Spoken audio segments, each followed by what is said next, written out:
Hello, welcome, and my apologies to the people online. As you know, tech is always never quite on time, but I appreciate your patience. And let me begin.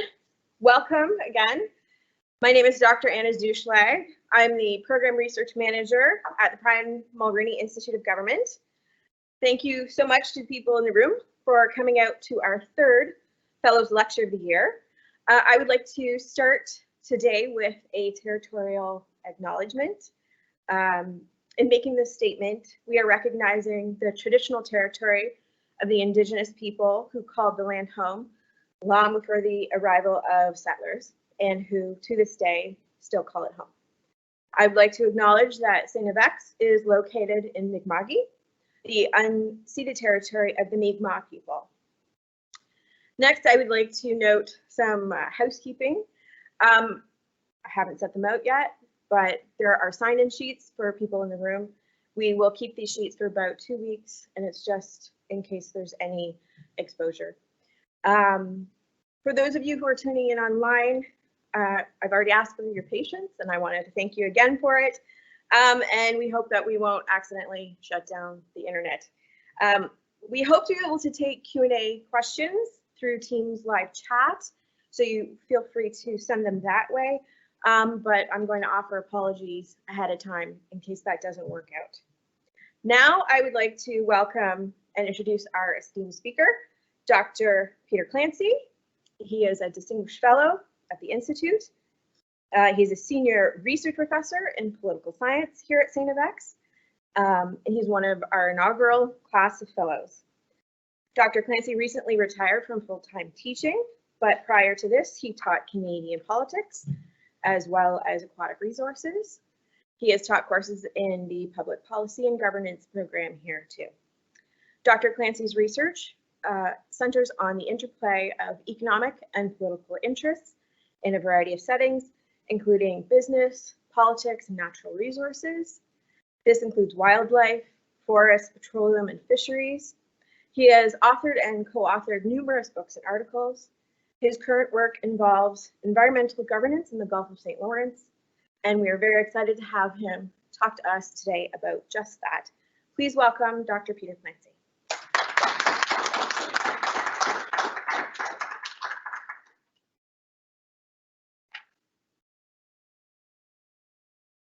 Thanks very much, Anna. And hello, thanks very much for your interest this afternoon, both here in the room and online. I'd like to start by putting this subject into context. About 6 years ago, I started working on a project dealing with environmental governance in the Gulf of St. Lawrence. It's a collaboration with my colleague, Dr. Mariel Levesque at Mount Allison. And since then, we've been working through studies of a number of distinct policy areas involving environmental governance. I can tell you that when we began 5 years ago, 6 years ago, right whales would not figure at all on the list of top 10 environmental issues. Yet today it heads the list. I'd even say it is the controlling environmental issue in the Gulf. Speaks to how quickly policy structures can be disrupted by a shift of species range or a change in marine ecology, if it weakens or nullifies existing conservation measures. It also underlines the very tight time constraints for right whale conservation in the Gulf today. Quite right. Nobody's blaming the whales for this. In fact, we owe them a great debt of gratitude because their predicament reveals a great deal about politics and policy in the Gulf. The sudden appearance of 50, 60, 75 whales in the summer in the southern Gulf of St. Lawrence is a disruptive policy event, particularly when these whales have been declared an endangered species. So there's going to be 3 parts to the talk. I want to start off by introducing the whales very briefly as a species. Any biologist here can shake their head at the prospect of a political scientist interpreting whale biology. Secondly, we'll talk about how whales serve as policy disruptors in the Gulf. Finally, we need to look at the challenges of fashioning some new policy coherence and meeting their conservation needs, fashioning that today. Just in case I run out of time, here's a brief view of the conclusions. It is a story of interlocking policy disruptions. It starts, of course, with the Species at Risk program because that's the cutting edge federal whale conservation policy, but it also involves the relationships between whales as a species at risk and the Gulf fishing sector, which has its own very distinct and very elaborate policy structure. Same can be said for vessel traffic, marine traffic across the Gulf, which is subject to another policy regime. And we could also note and should note the role of changes in the Gulf ecosystem, which might be driving shifts in animal behavior, certainly are driving shifts in animal behavior. And then it can all be wrapped in, I hope, to this bigger project that Mario and I are working on. But if this underlying message here, it's the one at the bottom. Boundary management between policy sectors is the key if effective conservation policy for whales is going to be put together. It has occurred, this boundary management, to a degree, but it needs to go further looking forward. Now, this is what the fuss is all about. This is an adult right whale.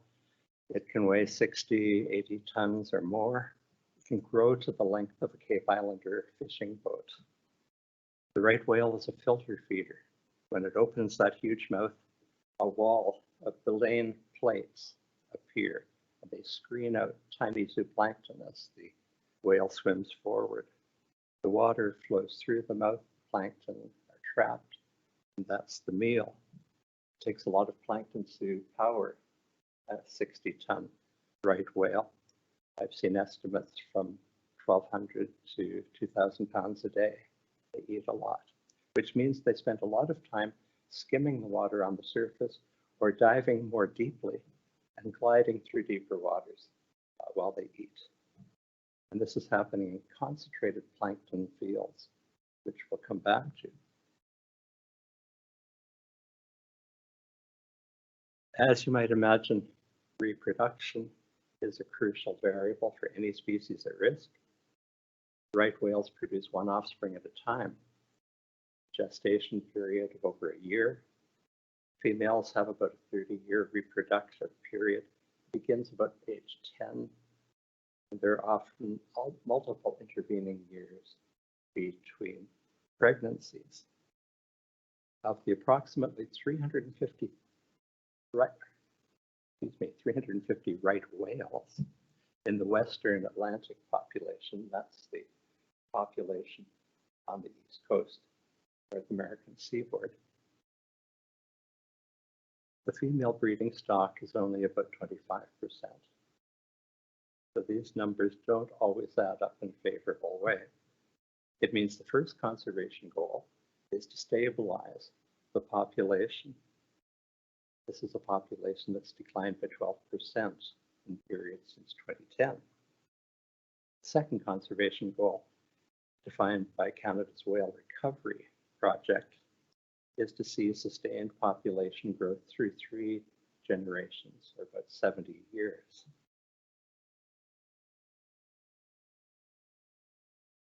So these goals are all made much more difficult by the increased mortality of the last decade, particularly as the right whale summer range and their feeding grounds has shifted into the Gulf of St. Lawrence.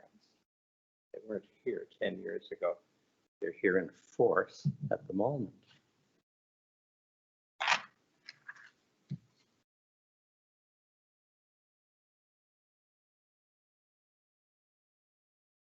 I mentioned, I think, that we're dealing with multiple nested policy sectors here.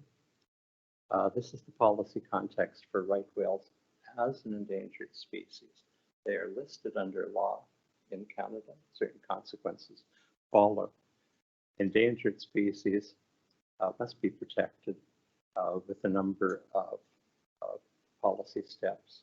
One of these involves the preparation of a recovery strategy, looking forward to try to lay out a pathway to recovery. Another document is called an action plan, a more specific list of policy interventions that can be made to realize the goals of the strategy. The other thing to keep in mind here is when these right whales congregate in the Southern Gulf in the summer, they're doing so in multi-use marine spaces. It would be relatively simple if they had a large body of water to themselves, but these are multiple use areas, and that adds political complication. So the species at risk policy bumps into, has to deal with a number of other policy pre-existing fields in the area. We can add to this the fact that these whales are a binational target for conservation. The United States is intimately involved in this as well. As I mentioned, the annual cycle for right whales extends from Florida to Nova Scotia. The northerly migration this year has already begun. The whales are probably halfway up the seaboard. Possibly they're off the coast of Delaware and New Jersey at this point, but they're coming this way. And sometime in May, earlier, middle or late May, they'll be arriving in the Gulf of St. Lawrence, where they'll stay for anywhere from 3 to 5 months. If you look closely at this map, you'll notice a series of red zones flagged in American waters and some blue zones on the Canadian side. So we have down here off the Massachusetts coast, a couple of blue zones off southwestern Nova Scotia. The blue zones are at Grand Manan Basin, at the mouth of the Bay of Fundy, and the Roseway Basin off the coast in southwest Nova Scotia. Those blue zones are right whale conservation areas. Back to that in a few minutes. Notably, there's no conservation zone of this sort yet in the Gulf of St. Lawrence, which raises an interesting question.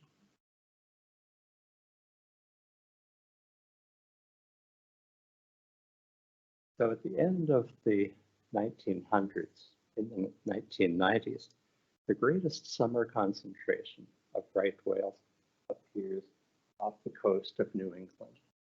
Panel on the left from 2009.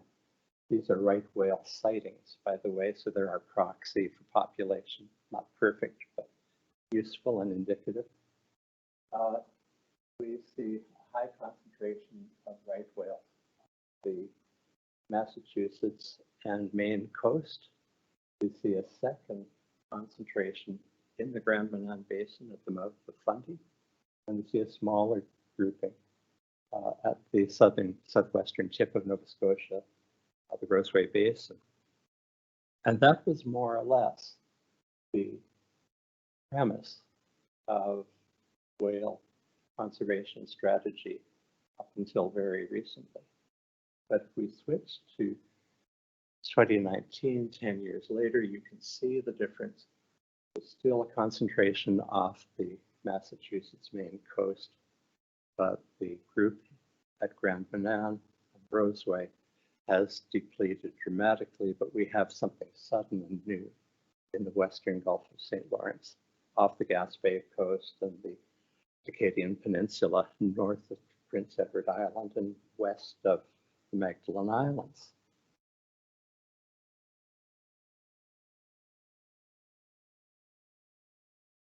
This is what triggered policy interest for right whales in the Gulf, their sudden arrival. Now, when the first stock assessments were done in the 1980s, the whales were elsewhere.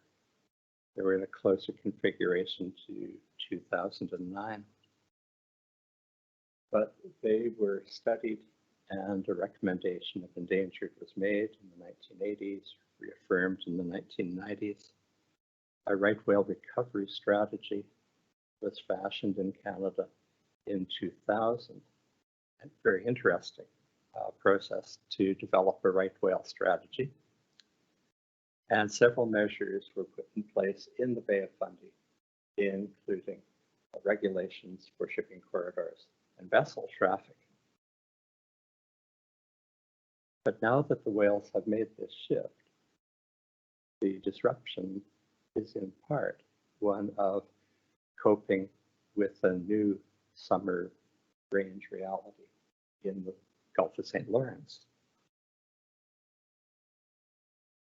So why has this happened? A lot has to do with this tiny zooplankton, Calanus finmarchicus. This is the staple food for the right whales. This is what they're filtering through those baleen plates. Calanus isn't uniformly distributed in the ocean. It tends to be found in high concentrations in specific settings. And the whales congregate in these settings. That's where the most efficient energy gains can be had. These Calanus concentrations seem to coincide with deeper basins on the seabed, basins that are 100 meters or more deep. And the currents deliver high concentration of zooplankton. They can circulate in the water column, held in the water column for long periods of time. So the whales might spend 3, 4, 5 months in that feeding ground. Now, right whales aren't entirely new to the Gulf of St. Lawrence. When the Basque whaling ships arrived in the 1500s, there was an abundance of right whales and even more bowhead whales arriving from the Arctic. Several centuries of whaling, finishing with the American fleets in the mid-1800s, decimated these populations. For the Gulf, the right whale almost went the way of the great auk and the walrus, which were extirpated before 1900. Right whales have been occasionally spotted in Gulf waters in the period since, but the reports were isolated and periodic. They were irregular up until period 2010 after. So why did the whales start coming in numbers? In part, there must have been a push factor, something that pushed them away from the earlier summer range. Temperature change, warming of those waters, shifts in currents and the way zooplankton were being transported to possibles. And there also had to be a pull factor. If they're leaving Fundy and Roseway, why are they coming to the Southern Gulf? It turns out there's a veritable factory producing Calanus in the Laurentian Channel, in the deep waters that bisect the Central Gulf. And zooplankton are carried by counterclockwise currents. I've inexpertly tried to capture here. Puts the zooplankton into waters off the Gaspé, off the Acadian Peninsula, and north of PEI, around the Magdalen Islands. At the heart of this area is the Orphalin Basin, the black oval shape that you see on the map, with an oceanography not dissimilar to those other summer feeding grounds. As early as 2010, and certainly by 2012, scientists were sensing some behavioral change in right whale movements. Part of this was evident in those declining numbers, previous summer grounds. In 2015, aerial surveillance confirmed that there'd been a significant shift into summering in the Gulf. There were also 3 whale fatalities that year, 2015. So looking backwards, there were some early warning indicators of what might be happening.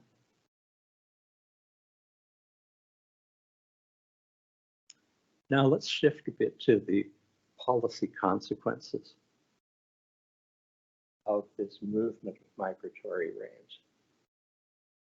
And it's striking, I think, how many policies come under pressure, established policies come under pressure with the arrival of the right whales. We can start with itself because this is the most immediate policy sector that drives decisions. What we're looking at here is a stylized, stepwise presentation of a species at risk examination.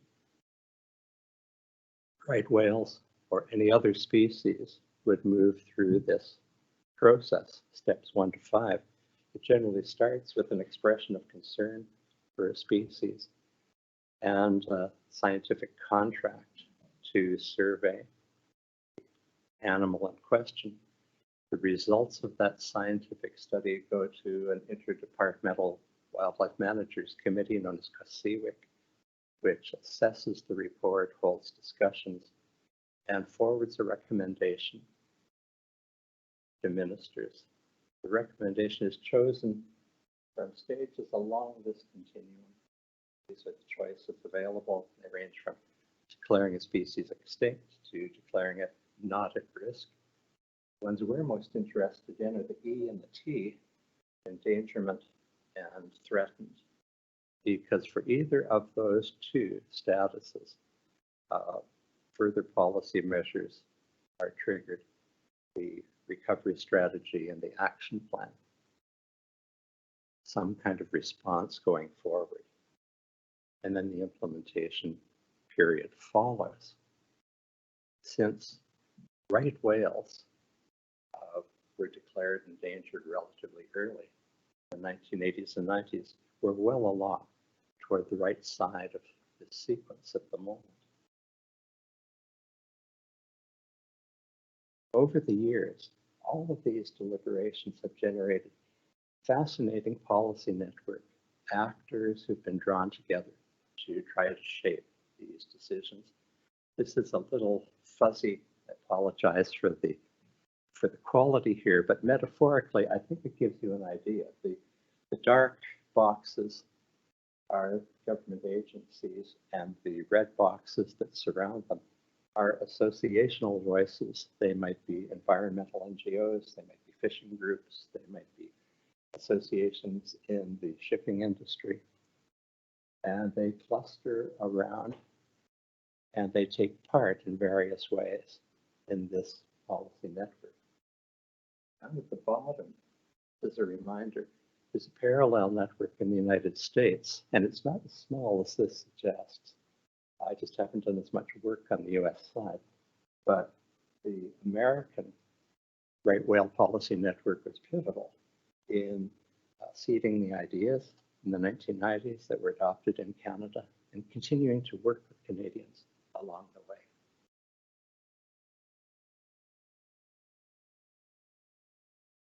But species at risk doesn't stand on its own here. It's part of a wider configuration of agencies that have responsibilities in the Gulf of St. Lawrence and elsewhere. And this just tries to capture a few of these key players. You see in the middle, the species at risk process that we've just discussed. Should mention that for aquatic species, the Department of Fisheries and Oceans is the lead agency for terrestrial species. Environment Canada or provincial governments might take the lead, but consider all the other actors that are grouped around them. Just to the left of endangered species in dark blue, we have fisheries management. Extremely important in the Gulf. The Fisheries and Aquaculture Management branch of DFO is a crucial player, possibly the program king in Gulf of St. Lawrence decision making. Further to the left again, we have the ecosystem management science component of DFO. Anything blue here is DFO, but different elements within it. And ocean conservation involves species at risk along with invasive species, marine protected areas, a whole series of elements. But it's not just DFO and its internal components. We have Transport Canada with marine shipping. The marine shipping sector of Transport Canada is a key player regulating shipping industry in Canadian waters through the Canada Shipping Act. So it plays a role in regulating ship passage through potentially whale feeding waters. And finally, on the right-hand side, temporarily less important, but possibly may return, is the offshore petroleum policy sector, which was extremely consequential in the Gulf of St. Lawrence up until 2015 or so, and entered hiatus for the moment. But the point is that species at risk has to find space in a very crowded environment. And if recovery plans and action plans are being produced, it involves working, hopefully collaborating with these other elements. The next two slides are going to explain, I hope, why the in-migration of whales proved to be so disruptive, especially compared to the earlier Bay of Fundy period. Gulf of St. Lawrence is a transit way for a massive shipment traffic into the St. Lawrence River, into the Great Lakes system. Some 7,000 merchant ships moved through the St. Lawrence estuary in 2018. And beyond that, we have local inshore fishing fleets numbering thousands of vessels across the Gulf.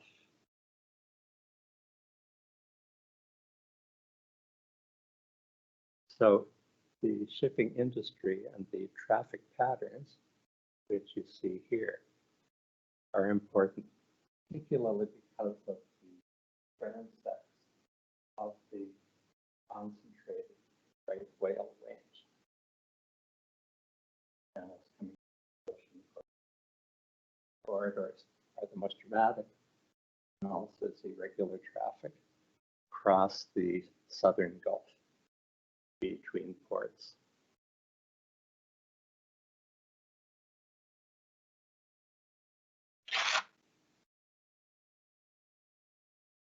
We can add something else, small cruise ships, like the Maasdam here, which tour the Gulf and stop at many of the tourist ports along the way. At least they did in the years before the COVID summer of 2020. For example, they can stop in Sydney,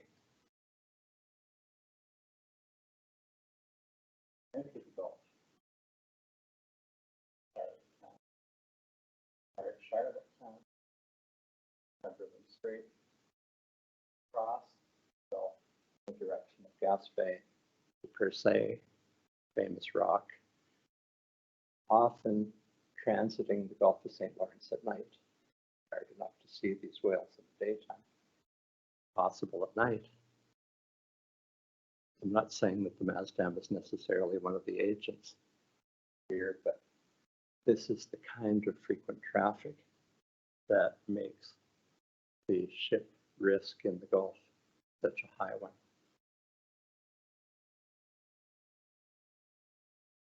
Here we see a map of the fishing areas related to crab fishing in the southern Gulf.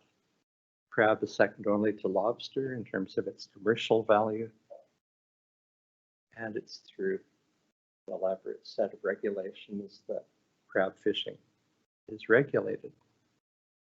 Now, crabbing is not alone here. The lobster industry is closely related, even larger in its scale in terms of commercial value, in terms of number of fishermen.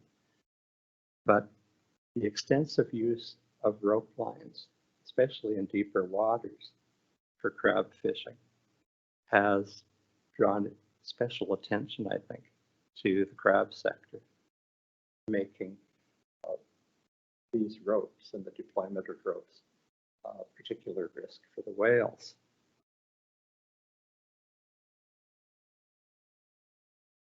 This is the mechanism that's of concern. The vertical ropes that connect buoys on the surface to traps on the seabed can be quite dense in crab and lobster fishing areas. The whale swims through the area, contacts the ropes as a reaction of rolling, try to evade. The contact roll, sometimes it increases the entanglement. They can spend days, weeks, or even months dragging the skier as they continue to move through the feeding ground, with huge harms in terms of excess energy demands, stress on the animal, and impact on reproduction. In real time, it looks something. Now, there's a number of policies and activities that have been framed to respond to this, including whale rescue. I'm sure you've seen the pictures of teams and Zodiacs racing out after reports come in of entangled whales and very gently trying to cut the gear off the whale and free the animal. But between the shipping industry and gear entanglements in fishing, we've identified really the two most important threats to whale health, not just in the Gulf, but certainly in the Gulf. Okay, and now part 3, whale protection measures more recently. It was the summer of 2017 that was the turning point for right whale politics. A fatality was discovered on the 6th of June, but by the end of October, the number of fatalities was 12. 7 necropsies were conducted to reveal that 4 of the deaths were caused by ship strikes, 2 were caused by gear entanglement, and 1 couldn't be determined. It seemed clear that the whales were being subject to a dual industry squeeze. Vessel strikes on the one hand, fishing gear on the other.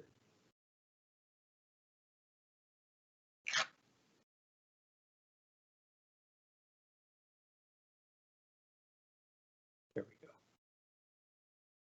And another consequence, just to follow up on that, was massive media coverage and increased public awareness in the summer of 2017, nationally here in Canada, but globally as well, which tends to follow most cases of whale die-off. So that year, 2017, saw peak whale mortality in the Gulf of St. Lawrence, 12 animals in total, and that would be 3% of the estimated total Western Atlantic stock, 3% in 2017. No deaths were recorded the following year, but another 9 deaths occurred in the summer fall of 2019. No recorded deaths appeared in the COVID summer 2020. So what does it look like on the water? What are the tools from which a plan can be fashioned? Here we see some of them. Recovery strategies tend to distinguish between habitat protection, which tend to focus on critical supports for species survival, and stock protection, which focuses on protecting the existing stock of animals. On the stock protection side, if we start over there, we see our 2 categories being ship strike, trauma, and gear entanglement. One important gear entanglement program is the one I just mentioned, the whale rescue program, which has been significantly expanded in the last 5 years in the Gulf. There are more crews. They've been trained. There's a much better surveillance system to identify whales that might be entangled. And a lot of this has been financed by the Ocean Protection Plan, the huge federal ocean plan of 2016. The other side of this involves prevention. And on the prevention side, the issue is whether it's possible through fishing regulations to create exclusion zones, areas where fishing gear will not be set, hopefully coinciding with the core of the summer range. This can be done through fisheries regulations. Ship strike is a Transport Canada issue for the Shipping Act. It's possible to designate transit corridors and confine cargo ships to those areas. It's possible to establish and declare areas to be avoided by shipping, designate an area that ships need to circumvent, presumably because the whales are in the middle. Speed limits in sensitive areas, another issue that comes into play. On the habitat side, the Species at Risk Act does provide the power for critical habitat zones to be declared, as happened in Bay of Fundy and in the Roseway Basin, as blue trapezoids on our map earlier. So there's a range of tools here that are available. And it might seem like a fairly simple challenge of policy diffusion. We've done it elsewhere. We bring it to the Gulf. The problem. But I think we have to pause momentarily to note the differences between the Gulf and the Bay of Fundy region. And I've just tried to capture it in these two panels. In southwest Nova Scotia, of course, the right whales are spending their summer season in the area. They can arrive in April, they leave in the fall. There has been a shipping corridor, as mentioned, to handle all the traffic in and out of St. John, New Brunswick. That shipping corridor was established in the late 1900s. It was actually moved in 2003 when it was determined that one of the shipping lanes transected part of the core whale summer zone. Conservation area in the Grand Menan Basin was also designated during this time. When it came to fishing in the Bay of Fundy area, there was a wonderful synchrony.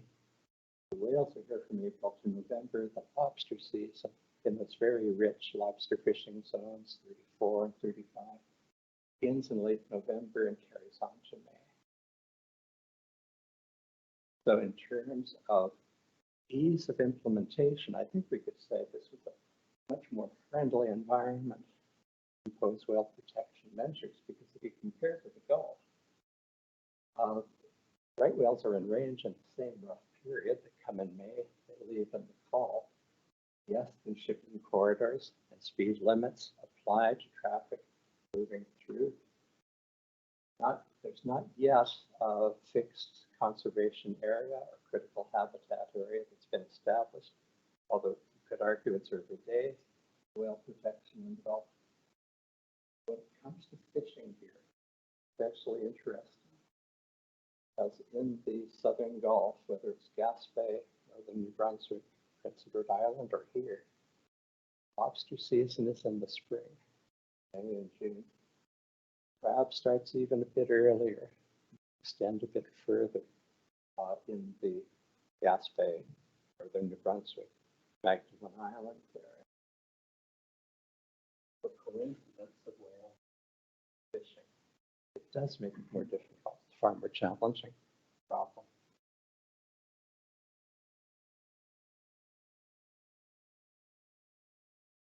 And there's more.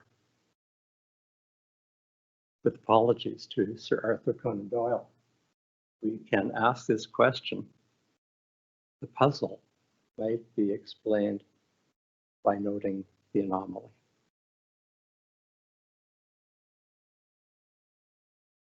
Why have transit corridors and fishing regulations been deployed but not conservation areas?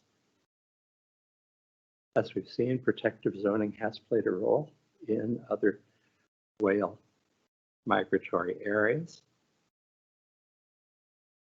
There's even a concept, prototypical concept available to build on. So we have conservation areas of Grand this way.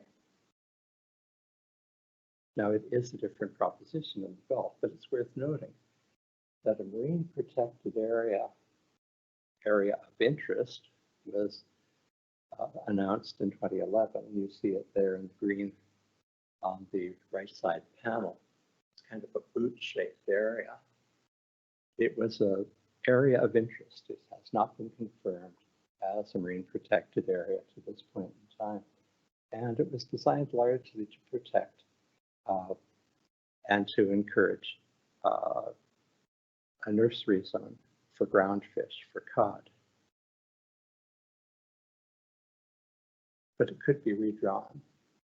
You could imagine a way of expanding the boot, drawing it out into the Orphalin waters, further toward the Magdalens to encompass a large part of that whale area. Now, we'll see in a minute why that doesn't work particularly well. But it's worth noting that there is another policy tool here that hasn't yet seemed to get the same kind of traction as the others have. Instead, a different structure emerged, and this looks impossibly complex, but we can introduce it in a couple of minutes. These southern waters, of course, are intensively fished. And so the area has been divided into those grid blocks that you see. Each of those grids is about 1,750 square kilometers, about the size of Antigonish County, each block. So it's 60 kilometers on one side, 30 kilometers on the other. And these blocks are the building blocks for whale protection in fishing season. There's intensive surveillance of these fishing grounds while the whales are in residence, aerial surveys from planes, and next year a drone is going to be added to the surveillance force. Passive monitoring by listening devices to try to capture whale sounds as they move through.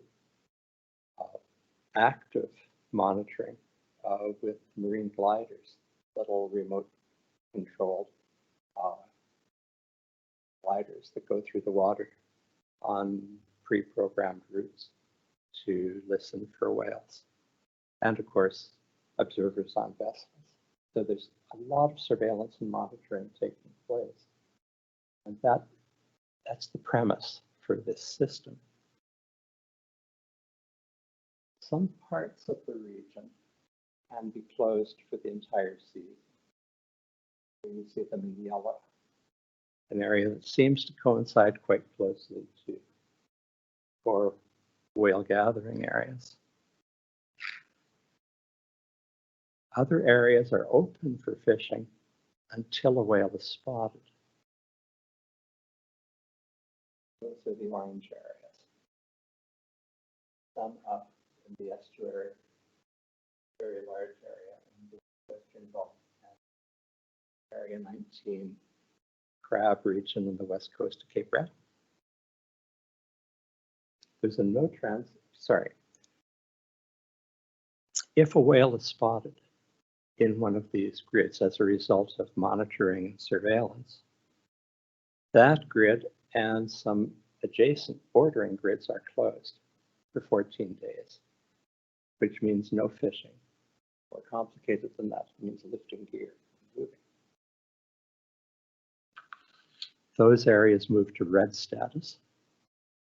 And on the 13th of August, 2 years ago, you see what that map looked like. The map's dynamic, it's constantly changing as the season goes along. After the 14 days, those red zones can reopen, provided a second whale sighting doesn't take place. A second whale sighting closes that grid for the rest of the season. It's an intriguing approach. You can see the thrust here is to try to accommodate fishing, but also create a temporary buffer around areas inhabited by whales. There's all kinds of controversies that have attended this system. Every year there are debates on changes larger or smaller that could take place.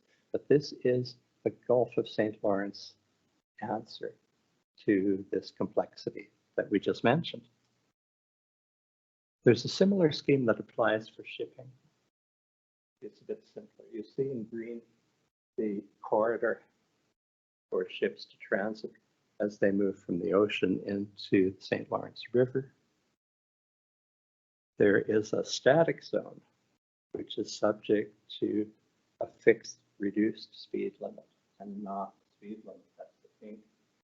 Red area, so any vessels moving through those need to go slower. There's a no transit zone in the purple.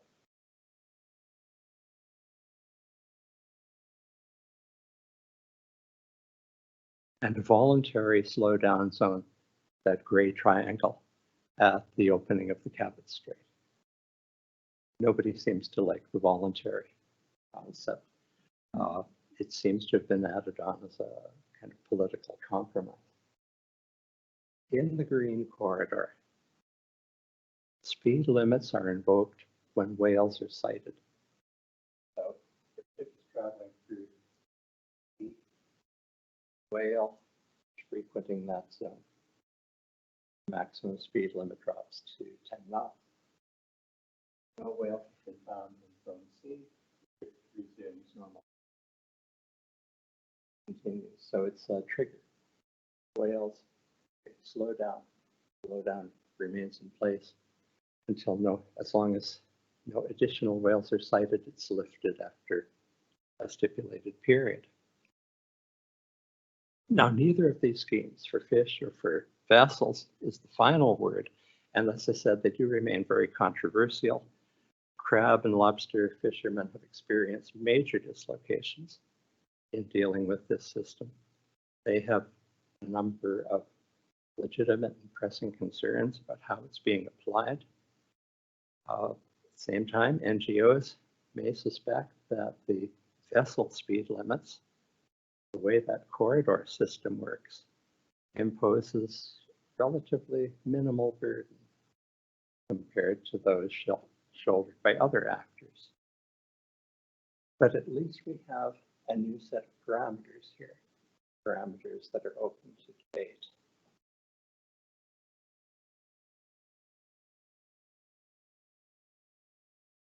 Brings us to boundary management, this question of how to negotiate and coordinate and smooth out rough edges between different policy fields. This is obviously a complex process, an attempt to reorder policy under pressure. So far, I think my account doesn't capture really the difficulties of managing complex policy change of this sort. Practitioners will attest that working across policy boundaries is always a challenge. To be effective requires the kind of practice, a special kind of practice in anticipating and coping and coordinating and reiterating. Sometimes this can be called policy entrepreneurship, sometimes it can be called boundary spanning. But as an example, it happens when a scientist, a whale scientist, approaches a shipping line servicing a particular port to discuss corridor routing, or goes to the industry association to discuss the lines of these corridors, and finds that the industry might be amenable to a shift of coordinates to try to create a buffer around the whales. It happens when an NGO persuades a public hearing that offshore seismic surveys that are integral to petroleum exploration have never been studied for their adverse environmental effects on mobile sea mammals like whales. There's even studies now about seismic impacts on plankton. So success at boundary management is crucial, I think, in advancing protection for a species like the right whale. Now I'm going to close with just a few comments about characteristics that we can see in this process that I've been describing. If we step back and look at this from the point of view of the endangered species, for me, three features stand out. And the first of these is the essential role of an epistemic community shaping policy. This is an epistemic community is a body that can provide formal decision makers, people in government, with invaluable commodities, policy relevant knowledge, not simply knowledge, but knowledge which is tailored to solve a particular problem. For the whales, an epistemic community began to build in the 1990s when academics and science institutes like the New England Aquarium and NGO activists were all drawn together by the urgency of this problem, whale protection. We can see the impact of this epistemic community in 2000 in Canada when a right whale working group was put together, chaired by representatives of the World Wildlife Fund and DFO on the other, and generated a series of policy adjustments that could be put in place in the Bay of Fundy and Roseway. We can also see the impact of an epistemic community in those 2017 emergency responses to whale mortalities in the design of those slightly complicated grid-like structures that we just saw. And it continues today. This epistemic community is doing vital work on issues of zooplankton distribution. How is it moving in the Gulf? The relationship between vessel speed and whale trauma, or alternative rigging systems that can be used for crab and lobster fishing. So the epistemic community, its presence, durability, extremely important element. The second aspect that I think is worth flagging is what we might call a critical subsector.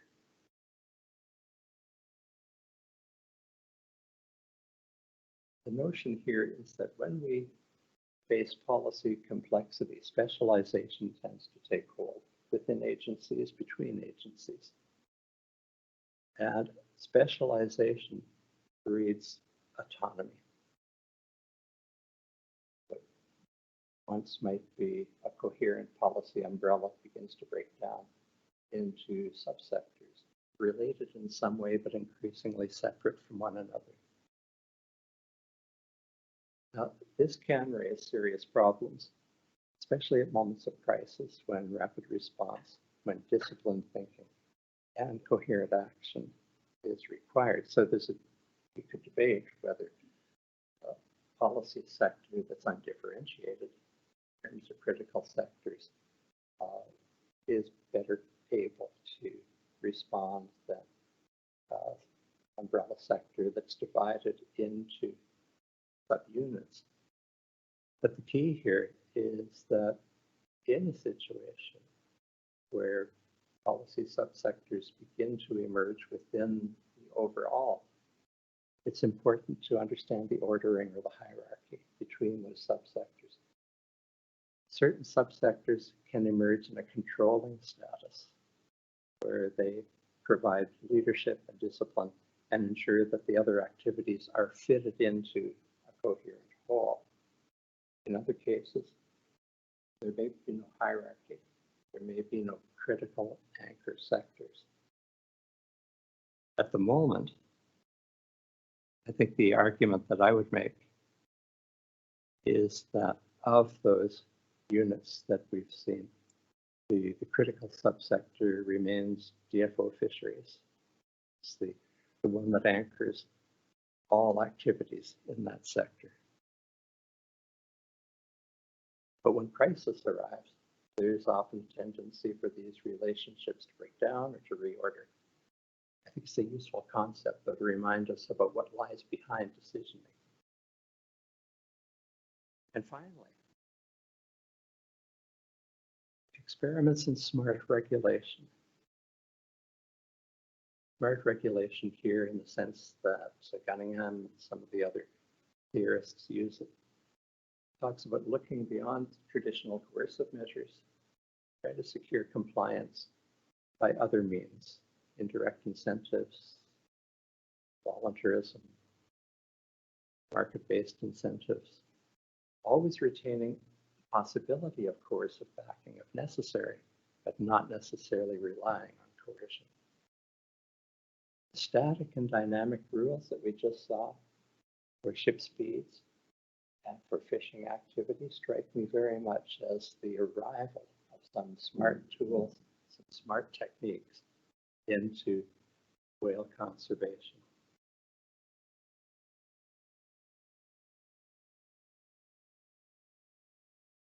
So those three, the epistemic community, the notion of critical subsector, and the smart regulation techniques strike me as three promising, distinguishing features that might help us on the policy side to understand the progress of what's happening.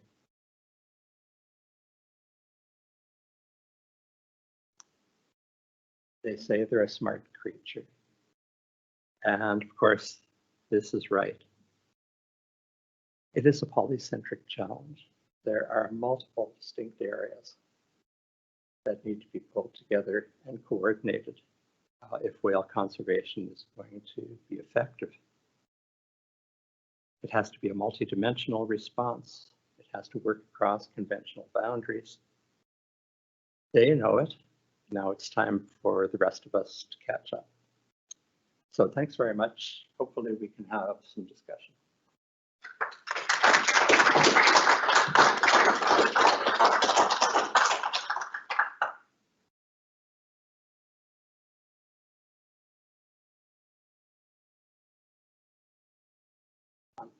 Thank you very much. What do you think?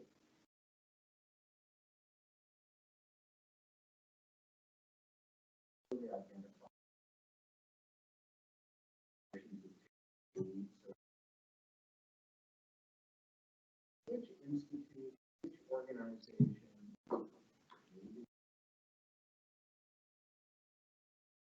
do you see gaining the most traction or interaction with government? Do you see a particular hierarchy in this particular community? Whose voices are being is the government responding more actively and aggressively to others and in the area of being able to all to government issues within this particular who is moving policies?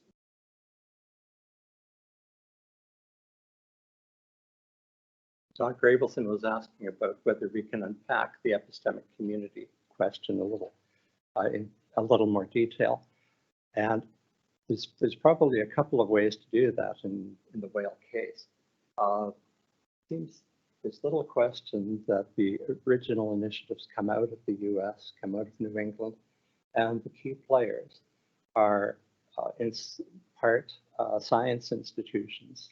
The New England Aquarium plays a foundational role here from the late 1980s and the early 1990s, taking on, first of all, it's a very science-centered organization, and many of the leading right whale cetologists at the time were located there. And they partnered up with a number of other groups. In Provincetown, there's a Center for Coastal Studies, which was a moving force early in terms of whale rescue, and was also an NGO-based science center. So they're coming from different directions here. The aquarium, Provincetown Center, people in universities are important, and cetologists are sprinkled around, but Woods Hole Institution is in Massachusetts. In Canada, there are similar set of organizations, I think, that would come into play. Down at Campobello Island, there's a very strong community-based NGO organization interested in whales in the Bay of Fundy. Bedford Institute, to some degree in Halifax, plays a role. Government laboratories, government scientists, whale specialists in some of the DFO labs. Bedford would be one. The Lemon-Tang Center at Rimouski would be another. The Gulf Fisheries Center in Moncton would be another. So I tend to see this as kind of a multi-sourced initiative. And key is when the collaborations come together. So one of the interesting projects, and it's become extremely important as a census of right whales, is a catalog, that the one that includes those 750 whales stretching back to the 1930s. Now, this was something that has been supported at the aquarium in New England. It's a crucial piece of information because given those identifying characteristics, whales can be spotted at particular points. They can be identified after fatality incidents and so forth. So, so that's the kind of project that would pull people together, gathering a set of data which otherwise wouldn't exist. Nobody else is going to do that. I think the same kind of thing could be said of the early whale recovery planning projects. So in the US, after 1995, a whale recovery, a right whale recovery scheme was put together for the Gulf of Maine. And many of those players were involved. 5 years later, they partner up with a group of Canadians and do the same thing for the first right whale recovery strategy in Bay of Fundy, the Roseway Basin. So projects tend to bring them together, and probably it's necessary to have multiple foundations. Probably universities on their own couldn't do the job, NGOs on their own couldn't do the job. A big, powerful, well-funded organization like the aquarium is certainly important. And government science studies are important because remember, whenever a species is nominated for study at risk, the first thing that happens is a scientist, a specialist for the species, is engaged to do a stock assessment. So you could say that the species at risk process also is feeding and sustaining the collaborations that go into the community.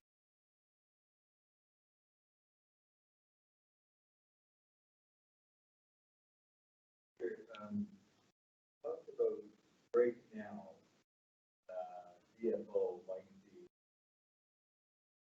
top of the hierarchy.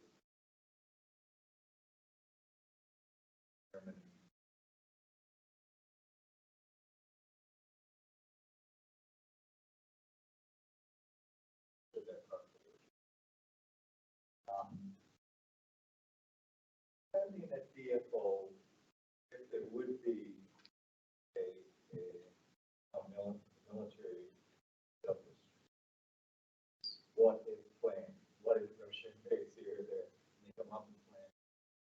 Would DFO be engaged in that kind of thing? Like, what if this doesn't work? Would we declare conservation? With that, wondering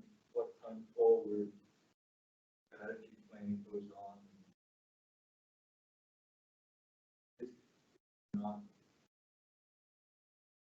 I think there's a lot of planning, and it might be sectoral and segmental planning in a big organization like DFO. So on the fisheries side, there are plans, there are studies, plans are being updated by species and by ocean area on a regular basis. So that is happening on the fisheries management side and the science side of DFO. And so new stock findings having to do with lobster or crab or groundfish could certainly be relevant to this sort of thing, and the decisions that come out of those studies, if it means that allowable catches or quota levels are adjusted upwards or downwards, may well have an impact on the whales as well. But I guess I'm thinking in my mind, the image of planning within DFO is less aggregate, comprehensive planning, although there have been moments in the period after 2000, large ocean management integrated planning was attempted in 5 big DFO areas across the country. But a lot of it is a bit more sectoral or almost molecular. So you would have fisheries planning by species, by ocean area. On the other side, you would have species at risk planning taking place by another office within the department. In another program, again, you'd have the development of marine protected areas and the national network of marine protected areas, which is something else again. So I suppose the question is, at what point do these collide or come into contact with one another? And for this study, the answer to that is at the moment of crisis, when the whales start dying or when whale movements suddenly creates a new challenge in the area. But Jim, I hadn't thought of that DFO as a multi-level planning machine. It's probably a really good project in that. Thanks. Pete. So as you point out, the ocean protection plan has provided kind of one of the frameworks for action. Now, the first kind of internal audit of OEP has had real issues. But coordination actually with external stakeholders is going pretty well, but with internal departments, especially in transport, a lot of issues now. Who's in charge of what? Who's in charge of what? All these variables to be problems. I'm wondering if you've seen that manifest in the regulation process. I think the pattern that I see is more one of almost siloed planning. So when it comes to dealing with those corridors for ships passing either in the Bay of Fundy or for Gulf of St. Lawrence, that's a Transport Canada operation, pure and simple. And Transport Canada has its own consultative universe in the shipping industry and other elements that tend to play the lead role on that side. Now it's going to have an impact on other sectors. So if you put a go slow rule in place in the Southern Gulf, that's going to affect a lot of vessels other than those big tankers heading for Montreal. But that seems to me to be very much an independent Transport Canada show. And similarly, the dog that didn't bark, the absence of early action on some kind of conservation zone in the Central Gulf, that reflects, I think, to some degree, a tension between the ecosystem management branch in DFO, which is in charge of marine protected areas, and the fisheries and aquaculture management branch, which in critical subsector terms is the dominant subsector of the moment. So it's perhaps not surprising that the grid system emerged the way it did there. It could be that I just haven't looked deeply enough to sense the kind of thing that you're seeing, but I see this more a matter of separate pillars at the moment with a couple of contact zones that are constantly being renegotiated. Good response. I think one of the contact zones, we, the federal vessel doesn't find regulations for fast response, creating search and rescue. So if someone can transport me back to messages with regulations, or they just In this case, there have been, the numbers elude me at the moment, there have been cases written up, there have been charges, there have been fines.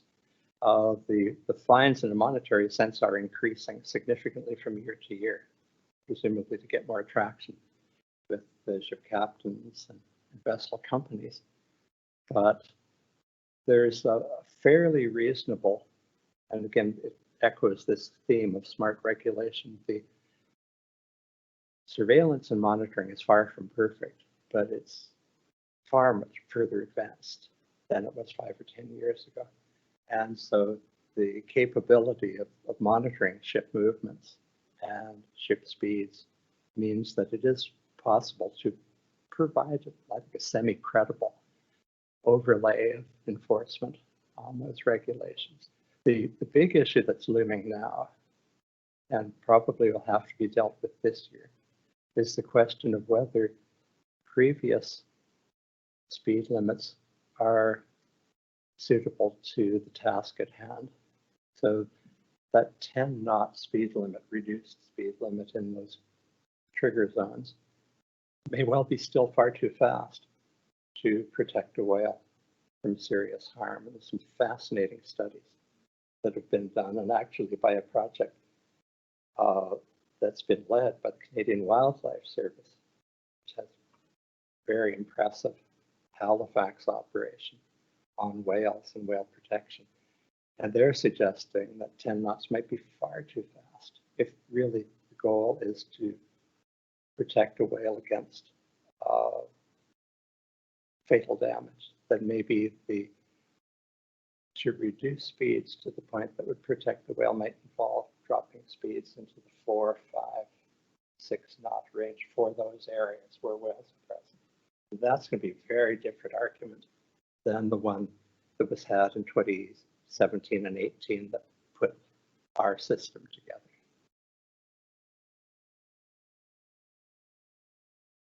Because that begins to raise questions with shipping lines about whether these harbors, some of those harbors in the center of the continent, are still competitive with other coastal harbors elsewhere. Linda.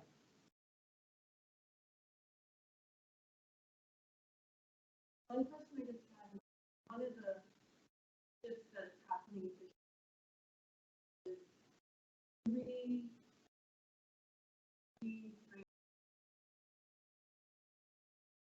both as they're trying to find water as well as I'm just wondering how these businesses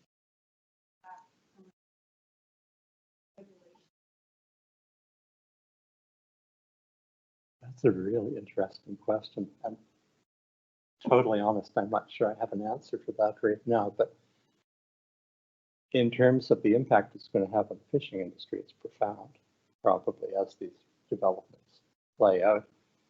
There is a program that has brought First Nations across the Gulf region, all around the Gulf, into deeper engagement with these kinds of ocean and marine mammal and ocean planning questions. So quite apart from fishing, the ARM program, as it's called, is sponsored by DFO to help build capacity in all the First Nations that are interested. And I think it may be out of those networks that Aboriginal interest in the whaling question, the whale protection question, is going to be expressed. But the long-term collision between an enhanced First Nation role in fishing and what happens with whales? We're going to have to think about that, but that is a really important question.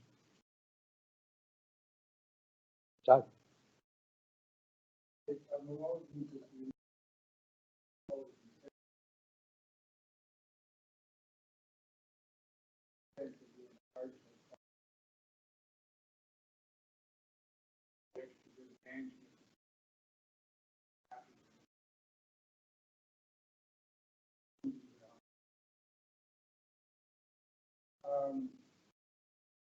So that's one question. What are the costs here?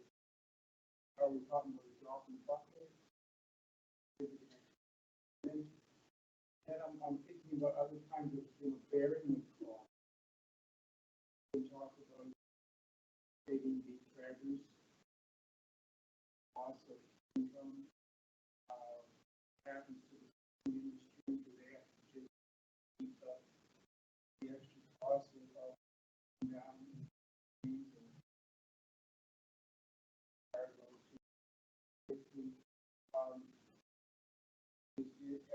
Are the court cases looming to demand these costs? And what would be the, if you're a prime minister's office and, that your economic and social costs of the service industry and your benefits, and you're much more, perhaps, more public in the state of which so it's that larger kind of environment where your governance structure has to operate. I'm going to take the first of your points. Dr. Brown was asking about the commercial implications of either putting together these programs for whale conservation or the costs that might fall on other ocean users through their need to comply with the new programs and the regulations. And I think the most immediate way in which commercial dictates come into play is that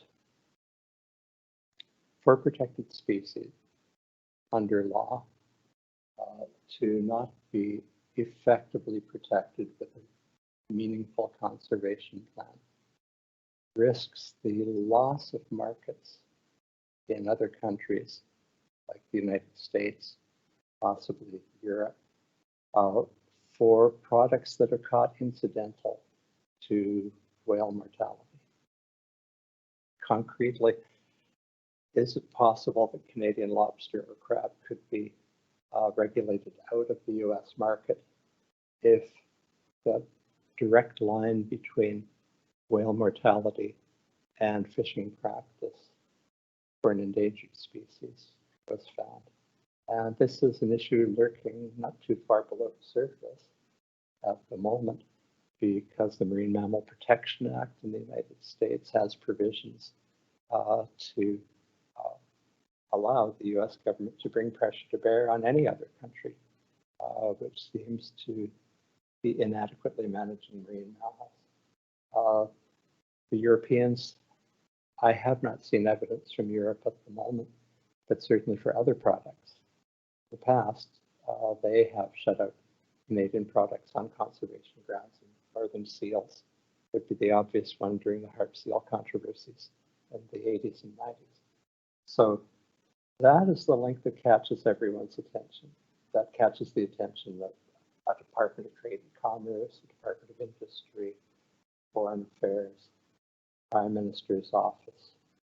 And I think because we're only coming into year 5 of this Gulf of St. Lawrence whale issue, and because there have been some fairly significant measures put in place almost immediately following mortality, there's a kind of wait and see attitude at the moment. But how long that lasts is an interesting question. And I would think there's a pretty credible argument that could be made that these are serious measures. It'll take time to indicate the net impact, but nonetheless, there's probably a good Canadian case that could be made, although there could also be actors on the US side who sense a trade opportunity to bring these kind of cases. There's a huge amount of litigation in the US. To my knowledge, not up here to this point. You made reference earlier to NGOs, back over the last few years. I may have missed it, but I haven't seen any engagement or localization of Greenpeace. And I find that a little odd. I may have missed it, but do you have any comments? I think that the NGO part of that whale policy community is pretty diverse in terms of the actors that it includes. So there are some groups who focus on building national awareness through publicity campaigns about the status of right whales as an endangered species. There are other groups that would support that kind of program, but also want to engage either in the science side of the program or engage in the policy development side. So for example, in 2000, when the first Canadian whale recovery group was put together, that group drew a lot of members from the NGO and the university science community, and it was co-chaired by a person drawn from the World Wildlife Fund, co-chaired by a DFO Maritimes person who was active on the whale file. So at that point, WWF was taking something other than the public awareness strategy approach. I mentioned Canadian Wildlife Federation and the research that Dr. Sean Brilliant's been doing down in Halifax, and this is exceptional research. And it's being done on a set of cutting edge topics. So I think we probably want to break down the NGO community at different periods of time with different thematic priorities. And not all are going to decide to commit to a $300,000 or $400,000 investment on whales at this point in time on the Atlantic, but some do. And I think they rotate in and out, really important roles for doing that.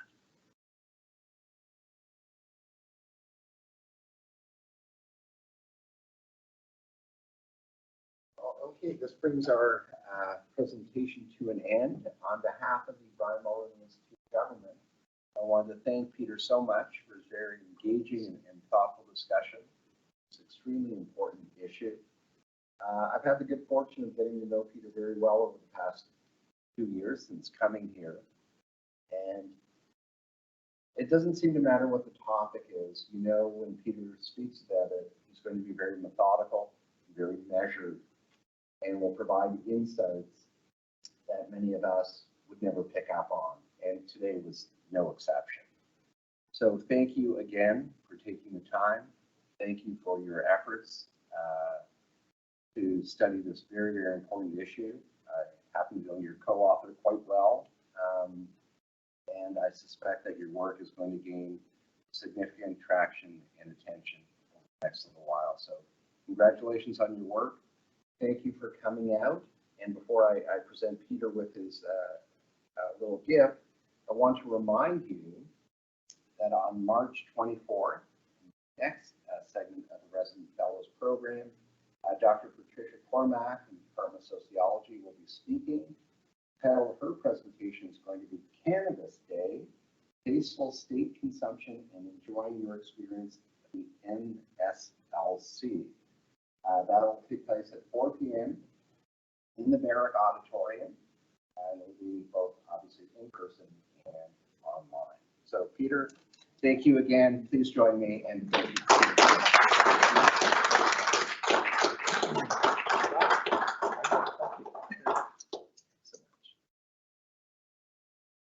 And please, as Anna pointed out, if you'd be kind enough to sign